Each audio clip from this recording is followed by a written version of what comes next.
Welcome back to the morning paper round and to our morning conversation, because it's now after 10 o'clock. We're going to be chatting with the Bods from Able Australia, who, you might remember, came into the studio a couple of months ago to talk about what Able Australia does. They work with people who are both vision impaired and hearing impaired. Today we're in fact going to talk about a new art exhibition that they have organised, which is coming up in November. And I'm delighted to welcome Matt McKeown back to the studio, and also Ellen Michel and Alex Saar, and I'll introduce them all in more detail as we speak to them. Matt, I'll start with you. You work for Able Australia. Can you tell us a little bit, a bit more background about the organisation? Certainly. Good morning, Robin. Able Australia, we're a long-standing not-for-profit organisation. We provide services to people with multiple disabilities, also including deaf blindness, which is combined vision and hearing loss. And in a nutshell, our vision is to create a community where the people we support are seen, heard, respected, valued and connected. Okay. Now, this art project, I'm going to bring Ellen Michel into the conversation now. Good morning, Ellen. How are you going? Good morning, Robin. Well, thank you. Now, what work do you do with Able Australia?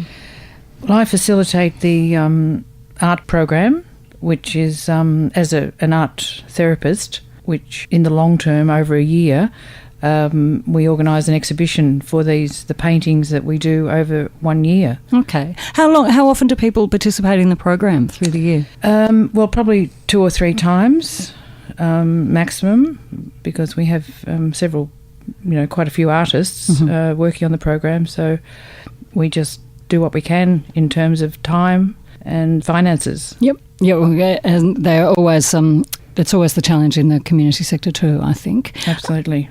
And I will come back to you in a moment and just ask you the processes that you use, but I'd like to bring Alex Saar into the conversation. Alex is one of the artists whose work is being exhibited in the exhibition and a client of Able Australia. Good morning, Alex. How are you going? I'm good, thank you. Great. Thank you very much for being with us. How did you become involved with Able Australia? I became involved when one of my teachers found Able Australia on the website. Okay. And how long have you been involved with them? Only a few months now. Ah, so you're a newbie. Yeah. And have you always been interested in visual art? Only just recently when I found out that I could paint. Okay, I'm going to go back to Ellen now. Can he paint? Absolutely. It's a joy to see him. That's fantastic. Yes. Just, Alex, I'd like to ask you, can you just give listeners a sense of the challenges that you face in your daily life? Just mainly trying to work out where to go once I've finished my morning duty, just thinking about the day, what's going to happen. Just trying to find out where to go. Okay. Now, Alex, you have both a vision and a hearing impairment. Can you just let us know how they impact on your day, on your life? It's a bit hard to explain. It's just really... at first it's a bit hard because I used to have sight, but I've always had a hearing loss. But once I've lost my sight, at first it's very, very hard to deal with. How old were you when you lost your sight? I think I was about 12 or 13 at the time. Okay, so you would have had to learn to use a cane? Yeah. Okay. And when you paint, are you drawing on what's your inspiration when you paint? The joy of finishing my first painting. And do you always, is that then what drives you to your next painting? You want to finish the next painting as well? Yeah. Beautiful. And what subjects do you like to paint? Well, at the moment I've mainly just been painting what I've always wanted to paint. Which is? Firstly, I've done a really cool spaceship sort of painting in outer space.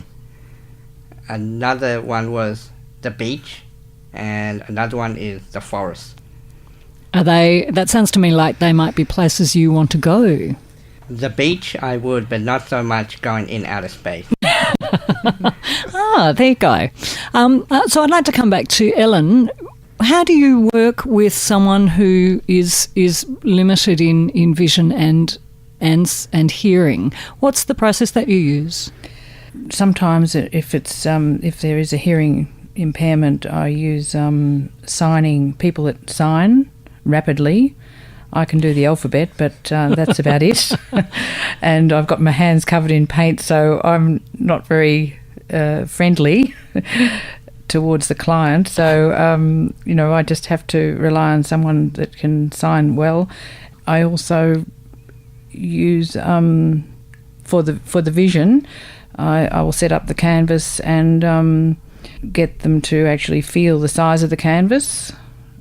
Then they can visualise what the space they have to work with. And do you talk through colours? Colours, or asking the client what they have in mind to paint, what their thoughts are in regard to that on the day when they walk through the door.